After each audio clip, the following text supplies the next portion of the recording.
Hi, I'm Carroll Baker, and you're listening to the Northern Report. Well, good morning, good afternoon, and good evening, friends. Welcome to the Northern Report. I'm your host, Sean Burns, and I'm coming right at you from Winnipeg, Manitoba, Canada. Here on the Northern Report, I aim to shine a light on emerging and existing Canadian talent, as well as some of the legends we're still lucky to have with us. My guest on today's show is Carroll Baker. For many years, Carroll Baker was regarded as Canada's Queen of Country Music. Among a long and impressive list of accolades includes 26 Juno nominations with 3 wins, 15 plus CCMA nods with another handful of victories. Carroll is also a member of the Canadian Country Music Hall of Fame, and in 2009 was appointed to the Order of Canada. Now, for our listeners in your mid-40s or younger, Carroll Baker's name maybe doesn't pull the same weight that it does with our parents' generation. Her debut record, Mem'ries of Home, was released on Columbia Records in 1970. Between 1970 and 1992, Carroll went on to release 14 studio albums, charted 53 singles on the Canadian RPM Country Tracks charts, including 14 number 1 hits, many of them from her very own pen.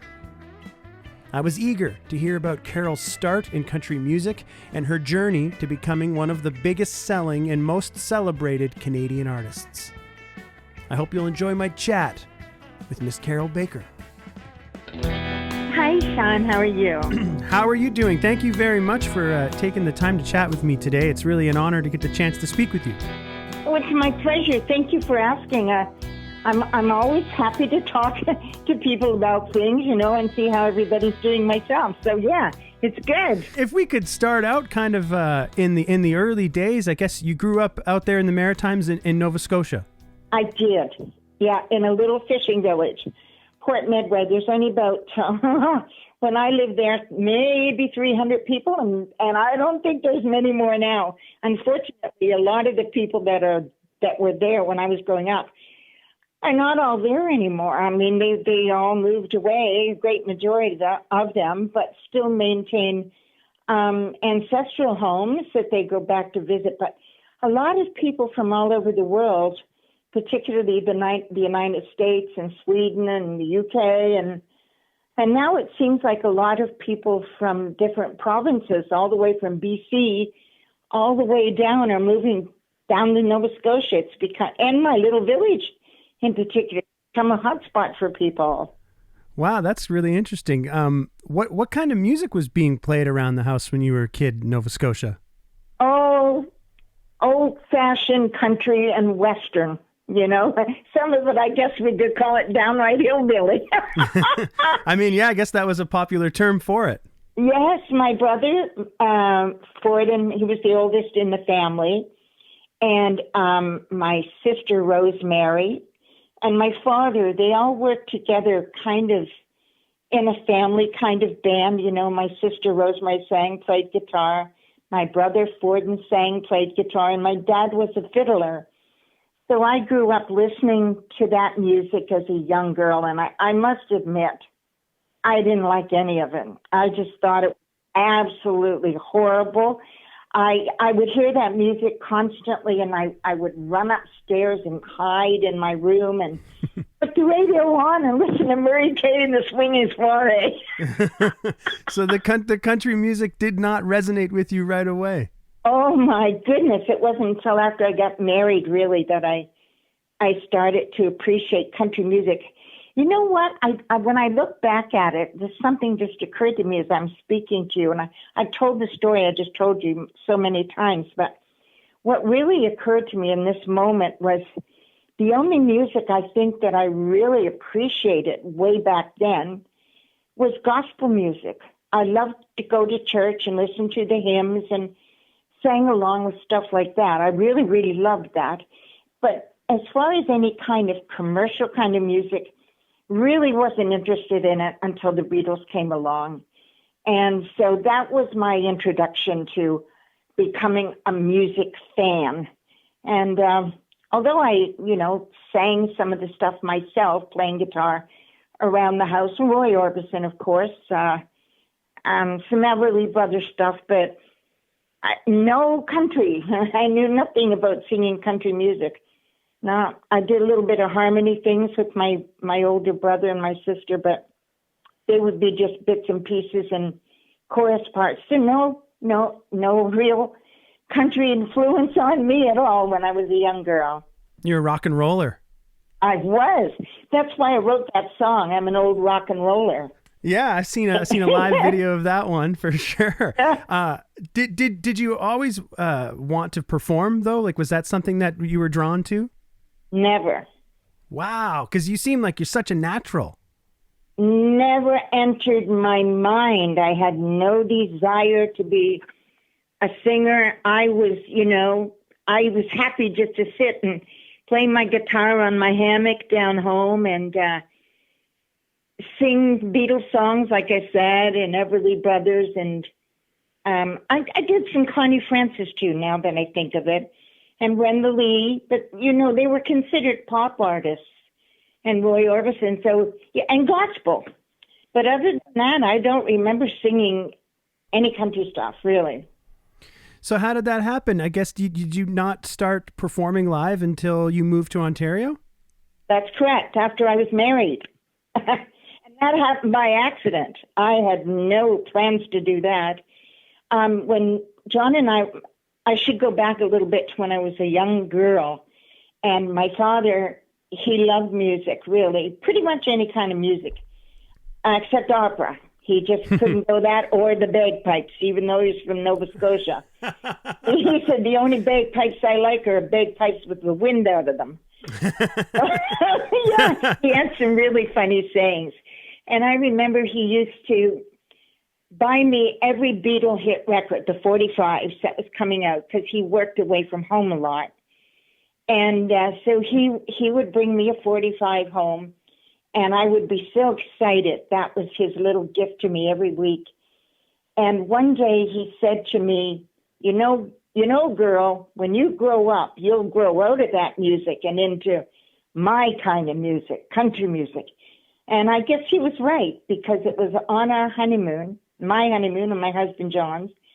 We were driving through the United States, and you and I both know country music is massively popular in the United States. Always was and always will be. And we didn't know that we were listening to a country radio station. And all of a sudden, I think we were in Pennsylvania, if I'm not mistaken, a song came on the radio, and it was David Houston, although we did not know. And it was a song called Almost Persuaded. Oh, yeah. Oh, my gosh, I couldn't get over the voice on this man. And I thought, wow, that's the most incredible song, incredible singer. I can't believe this. I said, did you like that, John? That's my husband's name. He said, yeah. He said, we'll keep it on this station the whole time. Then all of a sudden, all of these songs came on, old country, new country, didn't matter what it was. They just kept playing it all together, And I said, oh, my gosh, this is the kind of music my father listened to. Well, we might as well listen to it. And then as time went on, my father passed away not quite 6 months after I got married. So when we got home from our honeymoon, I found out my father only had 1 to 6 months to live. So that was pretty devastating, to say the least. So I started missing my roots. And I tried, and I'd rack my brain trying to remember songs that my dad sang and my sister Rosemary and my brother Ford, and I would remember some of it. And then I would add words that didn't even belong in the song just so I could complete a song. And so I started singing that, and we'd had little house parties, apartment parties. And I play my guitar and sing. So one time our friends, we had 2 other couples that we hung out with. We were Carol and John in one apartment, there was Carol and John in the apartment across the hall from us. And to the right of us was Carol and Gary. So 3 Carols was pretty, confusing at times.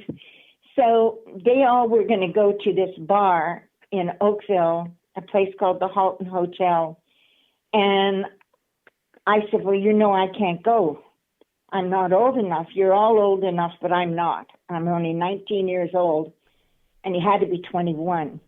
Oh. Yeah. So my girlfriend just said, oh, just smack a whole bunch of makeup on your face and you'll look 21. So I did it. And I went down there and we're going in and they never even asked me for ID. So I must have looked old enough.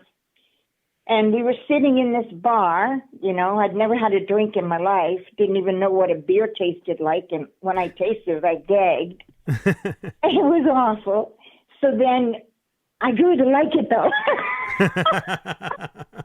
Then all of a sudden I heard this band, it was 2 guys, a bass player and a guitar player. And they had a drummer, I think, if I'm not mistaken. They're calling me up on the stage. Oh, I said, what's that? And I said, I'm not going up there. How'd they know? What are they doing? So my friends pushed me up on the stage. And that was the end of 1968, I'm going to say, somewhere around there, or the beginning of 69. And I asked the band, they said, what do you want to sing?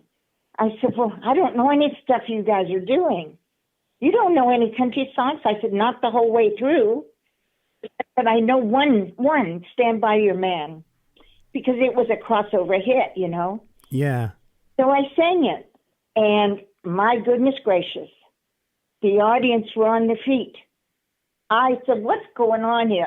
I figured everybody had just playing a gag on me, And then they were yelling more and more and more. And I said to the band, I don't know anymore. Do you know any rock and roll? They said, yes. So I started singing Long Tall Sally, Beatles version. Excuse me, my allergies are so bad at this time of year. Roll Over Beethoven, all that stuff. So then they asked if I would join the band, come back every Friday and Saturday. I said, yeah, okay. How much am I being paid? They said, $15 a night.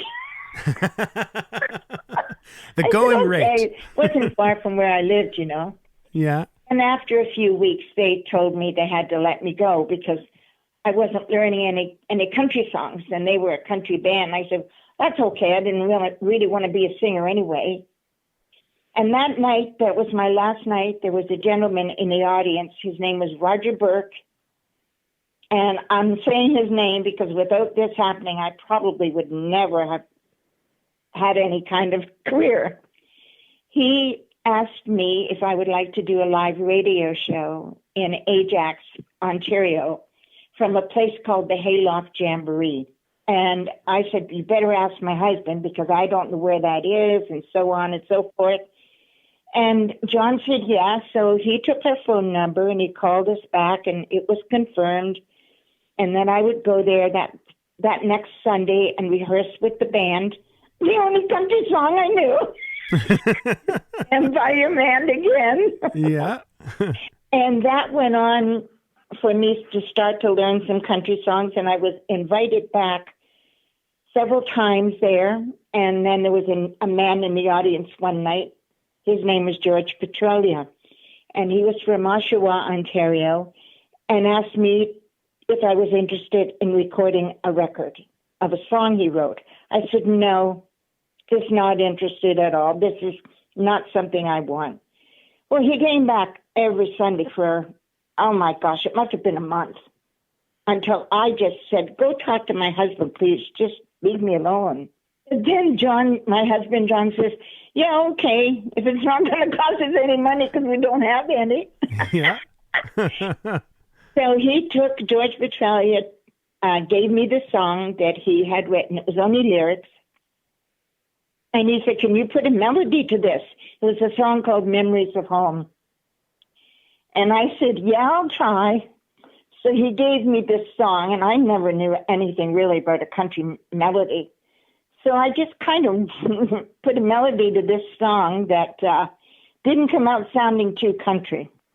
But he took us to Thunder Bay and recorded that song in Thunder Bay with Don Grashy at DNG Sound. The guitar player didn't show up, so I ended up playing my old electric Hagstrom guitar. And so we had drums, me playing electric, a gentleman who was in a rock and roll band playing bass guitar. Both drummer and bass guitarists were rock and roll players. My guitar player that I had taken with me was too nervous to play, so he just ended up playing rhythm. So, anyways, we had no piano. So Don Grashy, who owned the studio, said, "Don't worry about it. We'll add a piano afterward." So we recorded everything right there as it was, waiting for the piano to come, and then the piano came and they couldn't play because we weren't tuned to standard pitch. So they had to bring a Hammond organ in. Now, just imagine a Hammond organ in country music in 1969 or whatever. Yeah. So probably the first one with a Hammond organ. And that was released, that song, in July of 1970. No Canadian content. Did not sound country. But it went on the charts and stayed there, I think somebody said, for 23 weeks and peaked at number 14. Oh, boy. And you just went and did the one song up there? Just the only thing I had, just the one song. And they said, "Do you want to stay to hear the final version, when it's all mixed?" I said, "No, we're going to Nova Scotia. It's our holidays. We're heading down there." Never heard the song, didn't know how it ended up, didn't know what I sounded like even on the record. And about, I would say 3 months later, I was driving along in my car, and all of a sudden I heard myself on the radio. I heard that song. I almost ran off the road. I had to pull over to the road and listen. I was dumbfounded. I couldn't believe what I was hearing. I laughed and cried all at the same time. And when I was finished, I said, "Well, that's the most horrible sounding thing I've ever heard in my life." I know this all sounds like fabrication, but it's all absolutely true. So no, this is a really great story. It's like you didn't have a choice. You were going into show business. Yeah, I don't think I had a choice. I think it was chosen for me, and that's where it began, and it went on and on and on and on, and I'm still pinching myself to this day, wondering what really caused all this. Wow.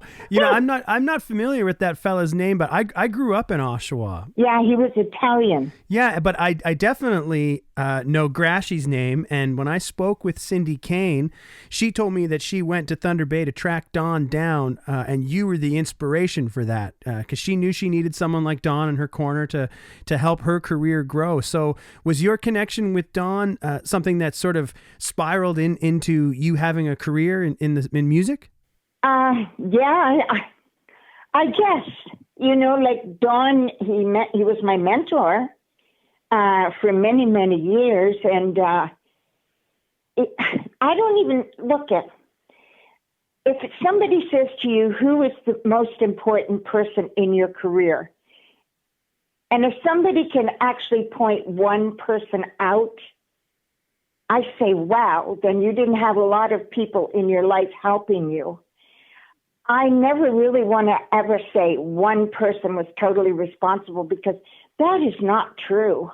I mean, there were so many people from the very beginning, like going in that bar, my girlfriend telling the band, and then on to Roger. It goes on and on and on, and then getting my songs to radio, and every DJ that played a Carroll Baker record before there was ever Canadian content, and songwriters, musicians. I mean, who do you choose? Producer. I mean, it's just, I can't choose one person other than God. He must have planned this. God must have planned this. But Grashy sort of got the ball rolling and took your record to radio or tried to get it heard? Yes, he did. He did that. He had no other artist at that time. He had come back from Los Angeles or wherever it was he was. I mean, he had been all over the place and had one sad story after another sad story, and I heard them all that happened to him, over the years. And I think when George Petralia sent him me singing, because he recorded me singing, and Don Grassi owed George Petralia a favor. I don't know what the favor was. I've never really asked. And George took me there. I think maybe Don just felt obligated in many ways to help me, to help George rather. And then he asked his partner, what do you think about this girl? And his partner's words, his partner was Chuck Williams. Don told me his partner said, you must be crazy. What do you want to get involved with another girl singer for? They've all been in trouble. Why do you want to get involved? And he says, I don't know. I just hear something in her voice. There's just something there, and I can't put my finger on it. And we recorded 2 albums, actually, in Thunder Bay. And I was not. I mean, I'm not going to lie because I don't believe in doing that, but there was not one thing that I recorded that ever came out of there that I was happy with. Really? I mean, I just thought I was just doing this for everybody else, to make everybody else happy. I wasn't doing it for me. It was not bringing me joy, and I'm not going to say it did because it didn't. It wasn't until I went to Nashville in 1973, and I did not want to go there either. I got pregnant in 1972, I think it was, or 73. The time goes, the years go together. And Don said, if I take you to Nashville to make a record, to do a recording, would you go? No, I don't want to go, he said. He said, please don't let me have done all of this work for nothing, because he did work hard for me, very hard. He said, please just do this one last thing. I said, we have no songs. He said, well, I'll tell you what. We'll both write a couple songs. So I said, well, I have been writing a song because I thought I was having a boy. So I wrote a song called Little Boy Blue. Don goes, okay, I'll write one about a little baby girl. So if you have a girl, we'll release my song. If you have a boy, we'll release your song. And Candace was born August 1973, and it was a little girl. So 10 Little Fingers was released, and it became my first top 10 record. It went to number 3 all across Canada, and it started a string that ended up with my first number 1 in 1975, which was very controversial at the time because it was recorded in Nashville, written by Conway Twitty, had no Canadian content, was 4 minutes and 25 seconds long, and I was told nobody would ever play it. And I said, that's okay. If I don't get to record it, I'm not recording anymore. I'm done. So, put your foot down. I did. I said, this song is going to tell the truth. If radio is just playing me because I'm for Canadian content, then I don't want to be singing. I want them to play me because I like my music. And I said, I love this song. I've been doing it on stage. I changed the words to suit a woman. And I said, place goes nuts every night. That's all I need to know. I said, that tells me people like that song and the way I sing it. So we went to Nashville in 1974, recorded that song. It became number 1 in 1975 for me. My first gold and my first platinum record. And Conway Twitty took me on the road with him. And when he toured alone in Canada, he used to just make a funny joke and says, now I'm going to do a Carroll Baker song. That started a friendship and a long-lasting friendship. And mutual admiration society for me anyway, and Conway. And you changed the lyrics to "I've never been this far before." That's correct. I put it in the first person. And he didn't take he didn't take that the wrong way. He was supportive. He thought it was brilliant. As a matter of fact, years later when we were on the road, doing a tour here in Canada, he said to me, Carroll, he said, I want to tell you something. And I said, what? He said, I've rewritten the words to Linda on my mind for you. And I said, oh, really? He said, yes, and he gave them to me, and they were written as a woman would sing it. And I tried, and I said to him, Conway, this is not a Carroll Baker song. This is not my range, not my dynamic. This is your song. If you have another female that is able to do it and has guts enough to do it, go get her. Well, Loretta Lynn ended up putting it on one of her albums, so there you go. But before you went down to Nashville, were you performing live regularly in Canada? Yeah, I was working in the bars for some time, but during my pregnancy time, I took 3 years off there, almost 3. I did very little work there at all. And for the most part in the beginning, I mean, we were just the sidekicks to what everybody was drinking. That's pretty much the way it is when you're a no-name in a bar, in these little bars. But boy, did I get a lot of entertaining experience in those bars, because I said to myself, I'm going to have to do something to get their attention. So I started, basically, I wore a man's jacket kind of thing and pants and a bow tie, and started singing and moving on the stage like Mick Jagger. He was the inspiration. Country music. Now, if that doesn't get anybody's attention, nothing will. And you're playing? Are you playing 6-nighters, like in the taverns and bars? 6 nights and a Saturday afternoon matinee. Wow. So how long did you do that sort of circuit for, that nitty gritty? That nitty gritty for about maybe, I'm going to say, and I'm going to include after when I went back to work, probably till about 1970, the end of 1975.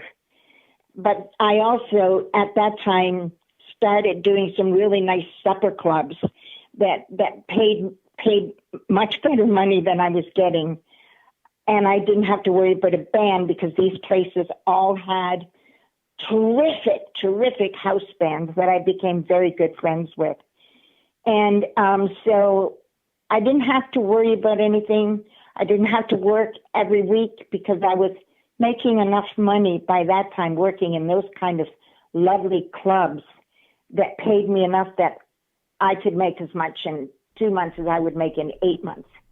Right, and you didn't have to worry about paying a band and keeping them on the road and nothing. Stuff like that. I mean, if I came out with $100 profit after expenses a week on the road, sleeping in hotels that nobody should have to sleep in, I was lucky. And I told my manager one day, my favorite word was, I'm not doing this, or my favorite sentence, I'm not doing this anymore. If I have to continue singing these places, I'm finished, you know. So it would give him the incentive to want to do something else. And it just kept leading somewhere. There was a road and a path, and we followed it. That's the only thing I can say. And had a lot of people helping us walk down that path. Right. Were you going all across Canada? Oh, yeah. I toured the UK as well. I started touring the UK, I think it was in 1977. I went and did Wembley Stadium there at a festival with all the big country artists. And, I mean, nobody knew who I was when I went over there. And I went on, I think Loretta was on that night, Loretta Lynn, Conway was on that night, and some others. And I can't remember who all, but there were several. And got up the next morning, and my picture was on the front page of the newspapers. Little nobody from Canada. Look what you did. That's so cool. The whole 50,000 people or so standing on the feet. And I'm not saying this to brag. This is just all historical. So, I mean, yeah, God was working. Hey there again, folks. As we approach the halfway point of today's episode, I'd like to thank you once again for tuning in. You're listening to the Northern Report podcast. I'm your host, Sean Burns, and our guest today is Carroll Baker. I'll remind you to follow along with the Northern Report podcast and playlist on Spotify. Subscribe on Apple or Google Podcasts. Listen on YouTube, our anchor.fm page, or wherever you find your podcasts.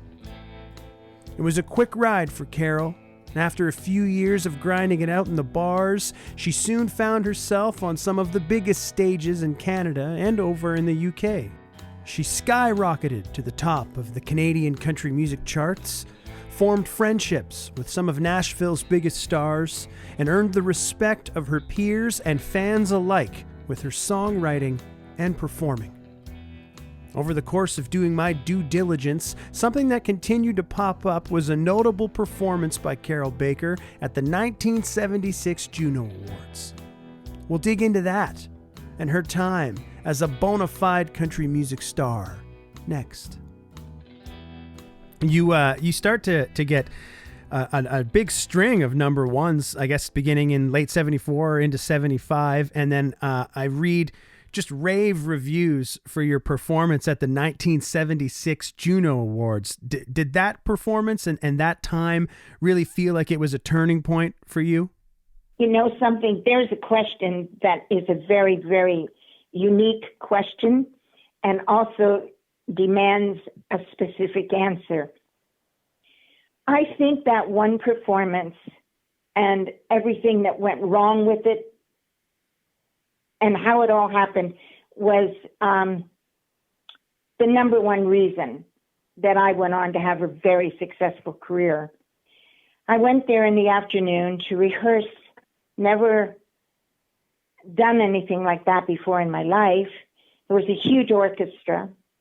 I was one of the very few people singing live. Everybody else was lip syncing. I was the first real country act to sing on the Junos, and the Junos had not been live on national television and I think maybe 1 year before, maybe that was the first year, I'm not sure. Anyway, there were all these microphones, and my microphone had my name on it, and I was backstage, so hosts and presenters all walked out with their own microphones. When it was time for me to go on, they lost my microphone. And they said to me, we don't know if this mic is on. We don't know what's going to happen. We'll figure it out. If you don't have any sound, don't worry about it. We will figure it out.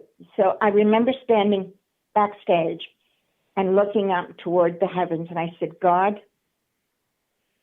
please let me do a good job so I can do something for country music. If I do a good job, they'll put other country acts on the Juno Awards, and that's what it's all about. I never even thought about myself. I was just thinking about country music. I went out on stage. Thank you to God. The microphone worked. And, well, you said what happened after that. Charlie Pride was in the audience that night, and I've been told he turned to the head of RCA at the time and said to Ed Preston, if you don't sign her, you're crazy because she's going to be gone in no time. So they courted my manager, Don Grashy, who's now my manager, as well as my producer at that time, along with other record labels that were after me to sign up. And we chose RCA, and it was a good relationship. I'm still very, very good friends with Ed Preston, who signed me to RCA Records, and Barry Hogan, who was promotion manager and A&R manager. So it was meant to be that I was there. That was my home. That's where I was supposed to be. Right. And they are based RCA in Canada, or is there some American influence going on there? RCA had a unique way of having their corporate structure. Every country was kind of on its own. So when each country signed you, you had to always meet, of course, in New York. This is what I've been told, and produce record sales, whether it was for country, rock, or whatever. And no particular artist would be singled out. They would just say, this is what country music has sold.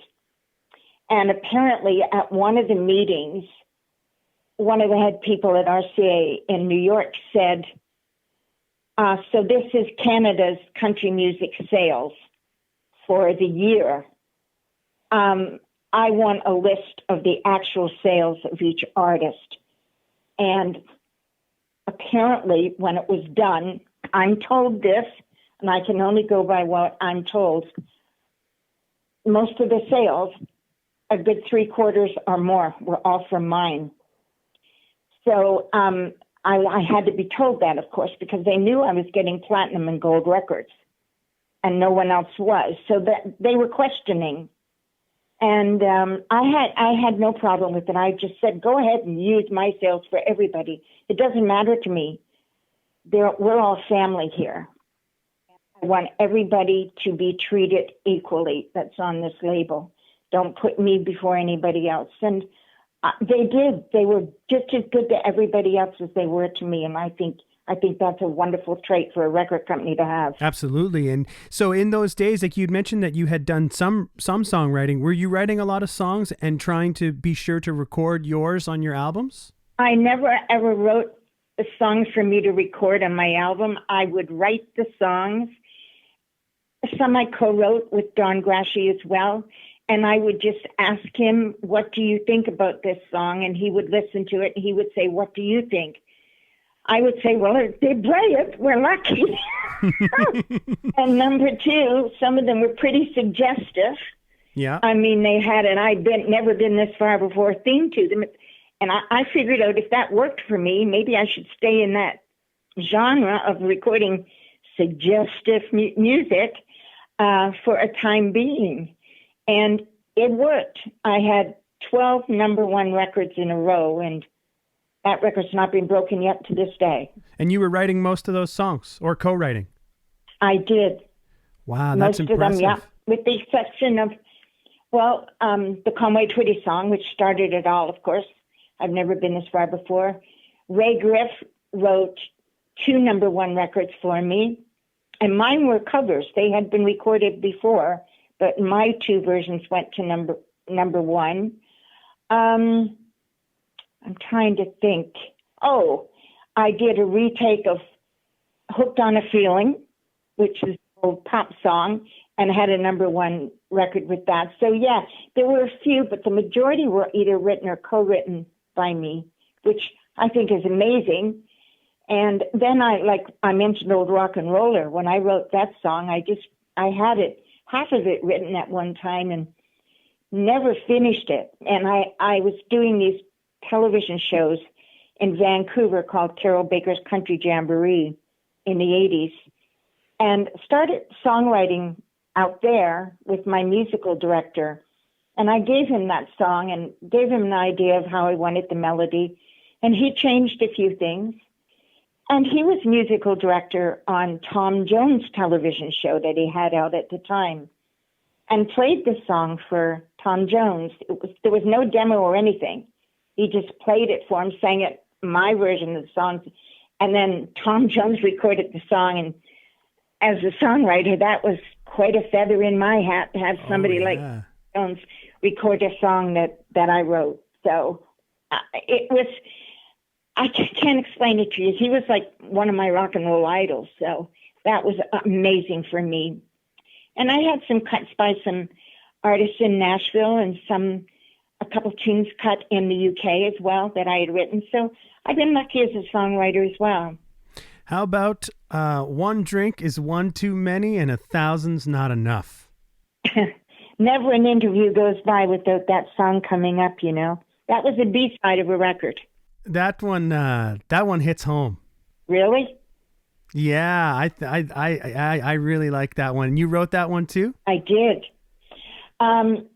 I wrote it, I was singing in one of those kind of bars that I was talking about in my early years. So I would have written that song in about 1971, I'm going to say. And I saw a guy, he was sitting in the audience at this bar, and he wasn't drinking. He was drinking coffee. And I thought, wow, that's unusual for a guy to come in a bar and drink coffee. So I went down on intermission and I introduced myself and asked him the question, what are you doing in a bar drinking coffee? And he said, well, I used to be a guitar player. And he said, I'm an alcoholic. And they just don't go together. He said, every time I played music, I just would get knocked down drunk, and I would have killed myself eventually. So he said I had to quit playing, but I still love the music. So he said to me, he said, I've learned one thing. One is one too many, and 100's not enough. It's a great line. I went to my room that night. I couldn't get him out of my mind, you know. I just kept thinking about this man. And picked up my guitar and a paper and a pencil. And as I was writing the words, I could hear the melody in my head. But every time I said one is one too many and 100's not enough, it didn't sound right. And all of a sudden it was a light bulb went off in my head. 1,000. That sounds so, it's a word of magnitude, 1,000. So I changed the 100. One is one too many and 1,000's not enough. I think I wrote that song in 10 minutes. It was never to be an A-side of a record. It was a B-side. I ended up with, I hit record on both sides, the A-side and the B-side, both number ones. So that's become a signature song for me. One that you've probably had to sing every night since then. They'll get the same reaction. And you know something, Sean? That song has changed many people's lives. People come to me concert after concert, sobbing after my shows, telling me that song saved them, not just from alcoholism, but substance abuse, gambling, all kinds of addictions, because they could see themselves, even though that was talking about alcohol. They could see themselves as an addict, and it saved lives. So it became theme song among Alcoholics Anonymous all over the world, played at many, many meetings. I gave up all writing royalties for that song to be able to be used during those performances and things like that. I still get radio royalties, but I've never received a royalty because I wanted it to help addiction. And I hope it did. If I never ever wrote another song in my life, I think that song was inspired, totally inspired. I never thought I could have words like that inside me. I knew nothing about alcohol, really. So God must have had a hand in that. I'm certain of it. And some of the best ones are the ones that get written the fastest, too. I believe that. I truly do believe that. One Night of Cheating. When I wrote that song, there's another example. I wrote that within about 10 minutes, 15 minutes. I was singing in a supper club in Regina, Saskatchewan, a place called The Pump. And I tell this story all the time, you know, and I'm sure people from Winnipeg have heard it many times, and Manitoba for that matter. A guy came in the supper club every night of the week, and he had a different woman every night. And on the Saturday night, he had the best looking one of the bunch. So I went down and I said, boy, I don't know what your secret is, but whatever it is, every man would love to have it. You've come in here every night, and you've had a different one every night, and tonight you get the cream of the crop. Or the pick of the crop, whatever it was, I said. And he said, this is my wife. She got up off that table. She ran out of the place, and he looked at me and said, thank you for ruining my marriage. Oh. And I just sat there dumbfounded. And as he's running out the door after her, I thought to myself, I don't think I've ruined his marriage. He did a good job of it himself. No so kidding, I went to my room that night, and I said, there's got to be a country song in this somewhere. Sure is. So I wrote that song. One night of cheating ain't worth the reaping when there's 6 nights of good crop at home. That's another great line. And it went to number one so fast. It was incredible. Just an incredible way people ate that song up. So in those days, like once you started to find this national success, what does touring look like for you then? Are you still performing 6 nights, but just in nicer clubs and venues? I actually, to be honest with you, I never did any kind of a dinner club after, I want to say 1978. I started just doing all concerts. So I did not work in bars very long, and supper clubs. The last supper club that I worked in as like a performer, I was the first country artist to perform there, was the Royal York at the Imperial Room. Oh, wow. And I mean, you're talking Frank Sinatra, Ella Fitzgerald, Judy Garland people, and Carroll Baker. Where do I fit in there? Don't ask me. But I was supposed to be there for a week, and they held me over for another full week. So then I realized, hey, you don't have to play in the bars all the time. You can go and do concerts. And that's what my manager and I decided we would do. And they were not full houses in the very beginning, of course, and a lot of them were in arenas because there weren't that many concert halls. But I used to work 3 months at a time, 5 out of 7 days a week. Hard on the voice, let me tell you. Oh, yeah. But these days, I gave up touring in 2009. I said, I'm retiring from touring. So in 2009, I decided I would just do mini tours. Maybe go out for 10 days and do 7 out of those 10 days. So that's what I did. And then one time I was on tour in Saskatchewan, and at this time I was actually Manitoba, Saskatchewan, and Alberta, and I was doing casinos. And I was at Casino Regina, and I caught pneumonia. Oh, boy. And I had to not sing for one night. I had no voice. I couldn't speak. And then it was a matter of making a decision to cancel the shows. And all the casinos said, no, you're sold out. We want you to come. Your fans love you. So I got on stage, and my voice was very raspy, sometimes barely above a whisper. And I explained to them the whole situation, and they all just stood up one by one and said, we love you. We're here because of that. Do the best you can. Oh, that's great. And it was just the most beautiful thing. I can't even tell you how much it touched my heart. But having said that, doing that, I did damage my vocal cords. I bruised them. And they've never come back to being 100% of where they were. So I've lowered my key to half a tone to be able to hit some of the high sustainable notes. And it's helped me tremendously. But as I age, it gets older too. So I choose very wisely in how I'm going to sing.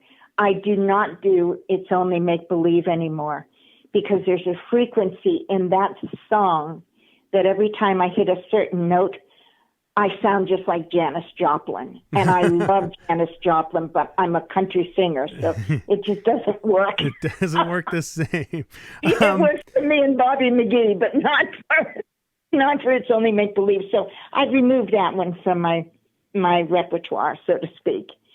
But I still love it. This COVID has put a big hole in my musical life. The last time I've done a show was a Valentine's show, February of 2020, pardon me. Yeah, last year. Yeah, so I miss it. I didn't realize how much I would really miss it. And it's not just about the money, because the money it is good to have, you know. It enables my husband and I to help our family, kids, grandkids at the university and stuff, to help them on their way with their lives. But more than anything, I've truly, truly missed performing. So I bought a church. I bought a church. and you get to sing there and get that release. Yes, absolutely. But we can't even get in the church I purchased. So I purchased this church in Port Midway, Nova Scotia, where I'm from, and it's older than Confederation. Cool. No washrooms, no well, no nothing. I mean, it's so old, and it's a lot of work. So we've been relying on people to donate, and my fans have been so generous. And so now there's a society called the Friends of Carroll Baker Society, and they are going to construct a Carroll Baker Center within part of the church to put my awards and memorabilia in there, sort of my life. But I've instructed them that they are not to lose the pews. They'll need to be repositioned because I bought the church to save it. I didn't buy the church to glorify myself in any way. But the church has such great history, and churches are being sold and torn down and falling down all over the place. So I thought, maybe I can save one, So hopefully my fans will still continue to be generous and donate, and we'll be able to get it up to where it needs to be. And I'll be able to get in there once COVID's over. Yeah. Hey, you mentioned the television shows. You had the CBC Summer Series, the Carroll Baker Jamboree.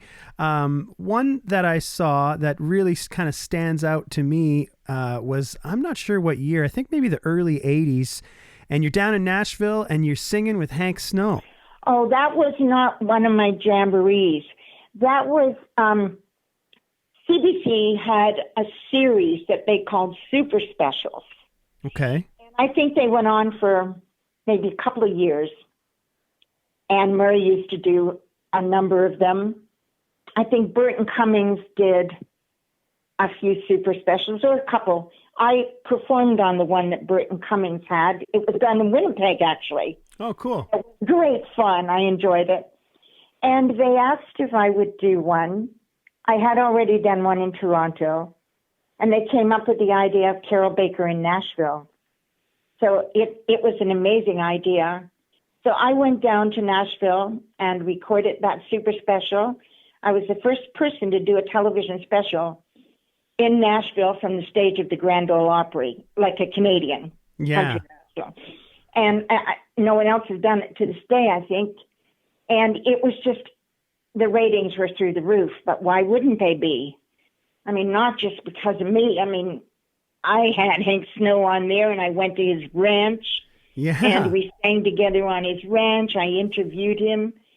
The Oak Ridge Boys were on that special, Minnie Pearl, Larry Gatlin, and of course, no Carroll Baker special would have been complete without my friend Conway Twitty, who showed up and came into the studio, and we recorded a duet of It's Only Make Believe there. Right. Yeah, there's videos of that too. It's great, all that footage. Yeah. I mean, it's on some of it. I think that people have put on YouTube are things that have been downloaded by television, and some of them are degraded. Yeah.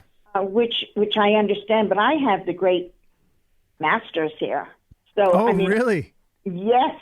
Oh, that's good. So, good. I have really true great quality that I could probably have some of them fixed up digitally and use them because they belong to people to look at and enjoy, I believe. Did you know Hank before that special? Yes, I did. Yeah, you guys had a relationship already? No, well, it was. How do I explain it? Yes, I did that. That was the first time. Now that I think of it, that was the first time I met him, and he was wonderful. After that, I went on tour with him, Irving Oil, from the Maritimes, which my father used to work for Irving Oil, building gas stations. He had one of their first gas stations ever. And so they sponsored Hank and I to go on tour of the Maritimes. So I knew him during that tour. And then later on in years, when I was down in Nashville, he invited me to come to do his portion of the Opry. as part of the Grand Ole Opry shows that they do. And I received an encore there. And you're supposed to do one time and leave the stage, but it went very well. And I received an encore and came back and sang Why Me, Lord? And everybody loved that song. Who wouldn't love that song? You know? Yeah, yeah. So, yeah, Hank was a great guy. And he came to my show that I was taping at the Grand Ole Opry that night. And he didn't know how to get in the audience. He'd never been in the audience before in his life. He only knew how to get backstage. So yeah, he came backstage. He says, Carroll, in that deep voice of his, how do I get out there? We got someone to show him to his seat. It was funny. That's cool. Was he someone, you mean, you must have heard his music growing up out there. Oh, I did. My father used to sing his songs, but I was a very young child. He was my dad's age. And so, I mean, I love Hank Snow's music. I love his voice. I think he's one of the greatest vocalists of all time. Great songwriter, too. I don't think he's ever got the recognition of the songwriting that he's done, or as much as he should, because he was brilliant. Good guitar player, too. And he was born only about 15 miles from where I grew up. Wow, I didn't realize that. So, I mean, he obviously had big success throughout the United States. Were you performing down there in those days as well? I didn't do very much in the United States because they wanted me to come to Nashville to live.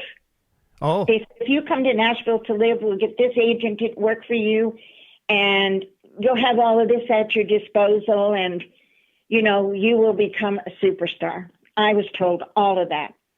And I refused. I said, I'm not moving. Canada's my country. Other people can go. That's their prerogative, you know. But why did I want to leave Canada? I mean, this country made me everything I was musically. My fans, the support they gave me and everything, I thought, I can't do that. That would be like turning my back on everything I believed in. And so, no, I refused. And as a result, I think among a lot of people in the business aspect of Nashville kind of turned their back on me a little bit. They thought I was snubbing them. I wasn't snubbing them. I was just being true to my heart. And I think we should all be true to our heart. If that means you need to go there, fine. But if you don't want to go there, you shouldn't be forced to. That's my opinion anyway. But, you know, I have to say this. I was doing an interview with somebody from the Music Express, and he asked that same question, actually, and I told him the truth. And he said, you know something, Carol? When you look at it, he said, think about all the country artists that have moved to Nashville. Very few of them have achieved the success that they went there to achieve. And I said, it's true, but they had to go there and try because that's what their heart told them they needed to do. And they would have never been satisfied if they hadn't gone there and tried that. It's something you have to do if that's what your heart tells you to do. But, you know, you're a small fish in a very big pond down there from all over the world. So you got to have a lot of goods to succeed, I think. Oh, absolutely. I think, yeah, even on a smaller level, the bands that play the clubs and stuff, you kind of got to do something to stand out or be especially good to break through, it seems like, in a very densely populated place like the United States. And you know what I think also, Sean, that you have to be different. You know, if you think about it, look at all our country entertainers of today. I hope I don't get in trouble when I say this, but a lot of them look and sound very much alike. Sometimes I don't even know whom I'm listening to anymore. There's not a whole lot of originality and differential going on among a lot of the different singers and entertainers. So the ones that really, really make it are the ones that set the standard that everybody else starts to follow. But then all you are is another can of Campbell's soup. You know what I mean? I like that. I'm going to steal that one. Well, to me, that's what it's kind of like. You're being all marketed as a Campbell's product, a can of Campbell's soup. Maybe you got a different variety, but they're telling you it's all about Campbell's. It's not about anything else. So I think a lot of the artists and their originality and the dream that they had is removed from them somewhat when they go and are at the hands of a lot of people that maybe don't even understand country music. So in saying that, I mean, are there artists out there today that you're enjoying, or are you typically listening to music, from the past? No, I don't listen to music, to be absolutely honest. I listen to very little country music. My life is filled with family, friends, and grandchildren, although not so much this last year and a half. But that's my life. And when I go on the road, I love my fans. I answer every fan letter I get, and I'm so busy with all of that. I don't sing at home until I start preparing to go on a tour. I do a lot of ideas. I must have 100,000. I'm laughing, not that many, but I have at least 300 song titles that I haven't done anything with, because that's how song starts with me. So I don't listen to a lot of country music, but there are some artists that stand out.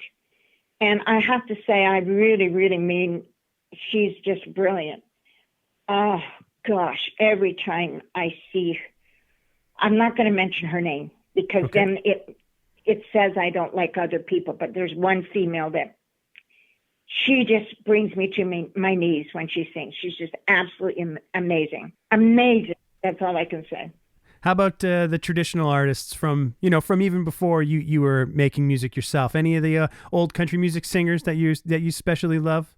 Definitely Conway, and of course David Houston, because he's the one that made me start liking country music, with Almost Persuaded. Charlie Pride. Oh my gosh, Charlie, my buddy. I miss him so much. Just a heartbreak. There's so many. I mean, there's a lot of them. There's a lot I didn't like too, but I'm sure there's a lot that don't like me, and that's okay. That's life. But we all have favorites. We all have favorites, and I don't like to point any one person out, or more than one, because I have favorites for different reasons. Maybe I like the way they look. I know that sounds awful, but maybe I like the look and their stage presence. I might like one because of his or her vocal. I might like them because of the specific style they sing. So there's all kinds of different reasons for liking an artist. The number one reason, though, if I had to choose, I think, is when an artist sings with feeling, that they're living every lyric, that they're singing, and they don't sing it the same every time. It's just always something in there different that makes you go, oh my goodness, where did that come from? Yeah. I know what you mean. Yeah, you really, really, really believe them when they're singing the song. Yeah, exactly. Do you have any favorite performances or songs from your career that you still hold in especially high regard? One is One Too Many Will Never Change. That to me, I mean, I love to perform it. I don't like to listen to it anymore, because now I'm listening to Carroll Baker, and I'm actually sick of hearing her sing, because I hear her in my head when I'm on stage, as well as in my heart. So I don't need to hear Carroll Baker singing anymore. But I think today, when I get on stage, if I'm going to choose a song that I sing probably different every time, and fills me in a way that I can't explain. It's just a spiritual connection. Is In the Garden. Just something, and it's a gospel song. It's just something about that song that I picture how life is going to be after this life. And I envision it when I'm singing it. And I don't sing it for myself. I don't even sing it for my fans. I feel every night when I sing that on stage, I'm singing directly to God. And I think that's what makes it special to me. It's a real pleasure to speak with you, Carroll. I appreciate you taking the time to take my call today. Well, it's my pleasure. And as you know, I am never lost for words too much. bless you and take care of yourself. You too. Thanks very much, Carol. Well, friends, I hope you enjoyed my chat with Carroll Baker. Truly a trailblazer, a selfless person, and an inspirational figure. I'm so thankful to Carroll for taking the time to share her incredible story with us. You can listen to a small sample of Carroll Baker's recorded material wherever you stream music for a nominal monthly fee. A captivating performer, there is a nice cross-section of live performance videos from Carroll's storied career peppered all over YouTube. Follow along with the Northern Report Spotify playlist to hear music from the folks that I've covered in the Honky-Tonk Times column, as well as right here on the podcast. Give us a follow, like, subscribe, a rating, or just share the Northern Report. And thanks so much to everybody that's been doing that so far. Our logo was created by Boots Graham of Boots and the Hoots, Central Alberta's finest honky-tonkers. Music on the show today courtesy of Sean Burns and Lost Country, The Divorcees, and Skinny Dick. From local legends to regional stars to the cream of the Canadian crop, you'll find it all here on the Northern Report. Thanks for tuning in, folks. We'll chat later.